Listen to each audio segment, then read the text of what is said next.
You know, based on the other pig, that this is going to be a fattier, lardier pig.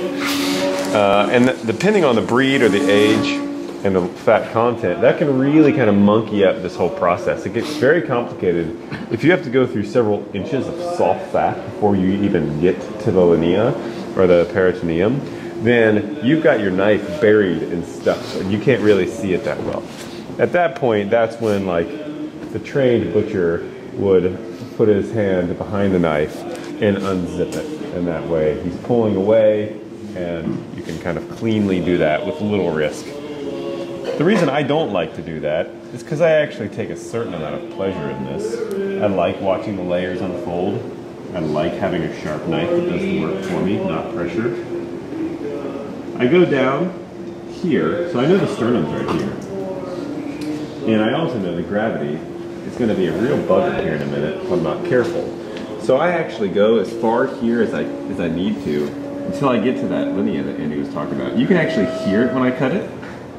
It makes an audible, like, fibrous cutting sound. And my knife, if I'm sensitive to my knife, I can feel it. I can feel it and hear it. And that's important because when I'm on the other side of it, I'm in, like, danger zone with a really sharp knife. So when I get to it, I need to exercise caution. You hear it? Mm-hmm. Yeah. Okay. So once I'm on the other side of it, again, there's where the sternum is.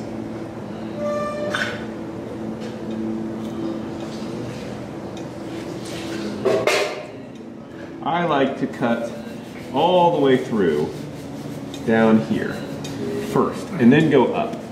And the reason I do that is because if I don't, and I cut up here first, all the way down through, and the guts start coming out, then they're in my way, and I've still got knife work to do. And I don't want to have to hold guts out of my way to get a sharp knife in there. So I get all the way deep here first, through the linea, and then once I get through that linea, that's what you can hear right now. Once I get through that, I'm now to the leaf lard, that nice white, soft fat right there. And then I know once I'm to that, there's very little protecting my knife from the guts. So I start working my way back up. I'm just applying just the subtlest pressure. I'm hardly, that right there is really close to like actual guts, you know. So I already know because under the leaf, all that separates the leaf from the viscera is a very thin kind of cellophane membrane. Andy referred to as the peritoneum. And it is not a protective anything. It is paper thin, thinner than that. So there is some muscle tissue up here I go through. Here I can go all the way down to the pelvis, again knowing that I'm not in any kind of danger. Now I'm going to open my knife up a little bit.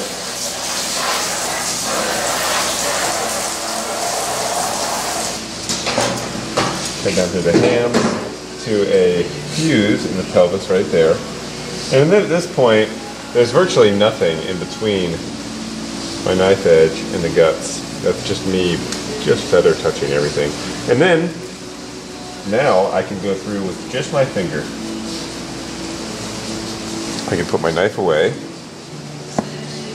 And up here, I can poke through that peritoneum. You see it? That thin, thin, thin. Those are the intestines in there. They're still behind that layer. I could just puncture it with my finger. It's very easy to do. And then unzip it like that, knowing that I didn't compromise anything with my knife.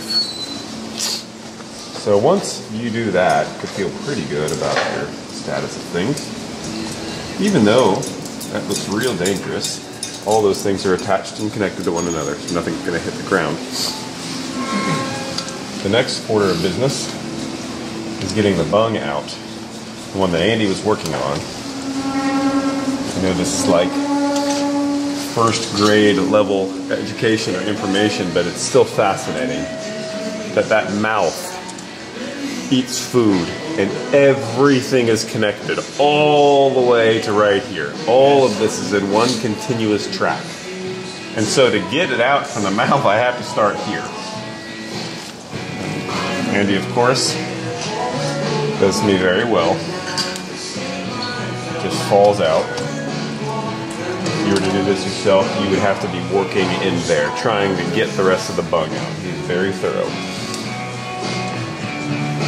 Now, as he mentioned also, this is an older animal.